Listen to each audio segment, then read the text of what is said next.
So you don't have time to consume an entire podcast. That's okay. Enjoy the highlights on TRS Clips. Make sure you subscribe. Make sure you hit that bell icon. The question I have for you is about modern day scientists and your one. Couple of questions. What's the life like of a scientist? And the second question is, all the modern day scientists, are they working in like towards different, I'm sure they're working towards like different goals, but in the world of science, what's like the main hot topic right now? So typically in science, it's all about inventions and discoveries. You want to solve pressing problems. So, for instance, how to invent a better form of space travel, for instance. It's all about technology. The most lucrative science is something that has immediate, tangible applications. For instance, quantum computing, superconducting computing, machine learning. All of this has immediate applications. Space travel also. As in, what's on the brink? What's going to happen in the next 5-10 years? The science that will assist all that stuff. Yes, it will help us go to the next level of computing and so on. So those are the things that have a great deal of tangible, immediate benefits. But then there is another category of scientists who are theoreticians. For instance, Einstein, he came out with the general theory of relativity. He predicted that gravitational waves should exist, but they were not discovered until 100 years after he made the prediction. So theoretical physicists are usually much ahead of the time, but their work also has a great deal of importance. But it's not immediately beneficial to humanity. It's a long-term investment. So scientists are of different kinds. Some are experimental scientists, some are working on various technologies, and some are working in their heads, the theoreticians. So I belong to that category. I'm a theoretical physicist, So I don't produce anything that has any tangible, immediate benefits for humanity. But maybe in the future it may help. So you'll basically think about something from a different angle. You'll say, oh wait, what about this way of looking at it? And then come up with some creative solution to bring you from point A to B, write it down on paper, and then maybe 100 years later, there'll be an application of what you've done. Most likely. So right now, one of the major problems we are facing is that in the past 40 years, there's not been a single new discovery in physics that can be proven. I mean, string theory has failed. It has produced no actual verifiable evidence. So for the past 40 years, physics has hit a brick wall. There's been no progress whatsoever in the fundamental level of physics. So that is something that people are working for, and that's all about gravity, dark matter, dark energy, and all that. So yeah, these are intractable problems. People have come up with all kinds of ideas, but none of these ideas has been proven. So that's what is the major focus in theoretical physics right now. And maybe if somebody finds something, we may be able to use it in some manner, maybe 50 or 100 years down the line, perhaps. So outside of universities, who hires scientists? Is it billionaires? Is it the government? It's usually tech companies and all that, Okay.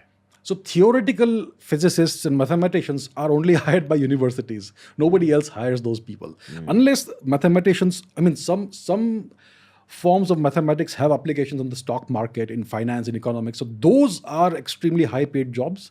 But your typical mathematician who does abstract research will not find employment anywhere outside university. But that's a long-term investment for society, because that will eventually, hopefully, have some kind of application in the real world. Yeah, that's also one of those situations where you're born with certain gifts. So you have a natural flair for something. You discover that early in life and you say, okay, that's my path and like that's where I want to go. If you're lucky, you go into that, Yeah. So I know how the amateurs view Einstein and Tesla, but how does the world of science view these two people? Like, was there something actually extremely different about their heads?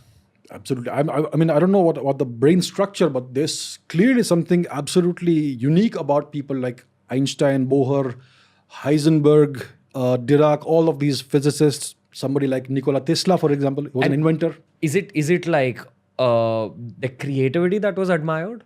Because you said that there is an element of creativity in being a scientist. So is it the creativity you admired about these people? It's a package deal. There has to be a great deal of creativity. You have to be able to look at things from a completely new perspective that nobody else can imagine.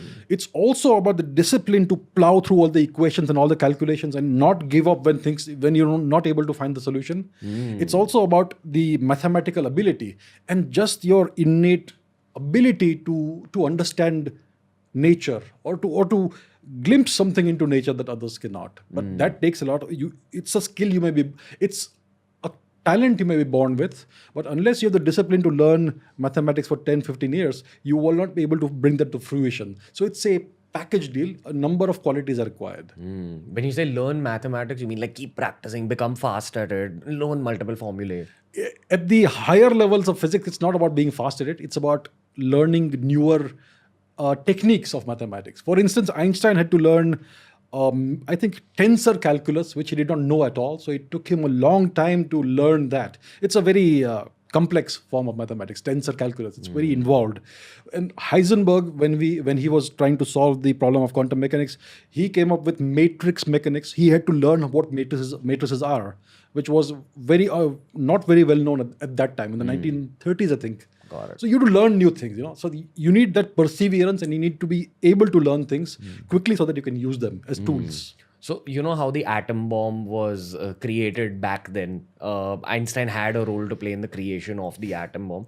What's the next destructive technology that's going to be created according to you? Which has applications in war, applications in destruction, according to you? What's next? I think right now the only destructive, the most destructive technology is obviously nuclear weapons. In the future, I cannot imagine something that has more destructive power as with the physics that we currently understand. If we can, this is like almost science fiction, but if we can harness the power of antimatter, then that could have a more destructive power than nuclear physics itself. So if you see, antimatter is something that's very volatile. The moment it comes into contact with ordinary matter, it just evaporates, explodes. So to create antimatter in a lab, you need a perfect vacuum, you need magnetic confinement and all that. So those technologies are very futuristic. But if we can do it, if you can harness the power of antimatter, then that could potentially be much more powerful and destructive than nuclear weapons.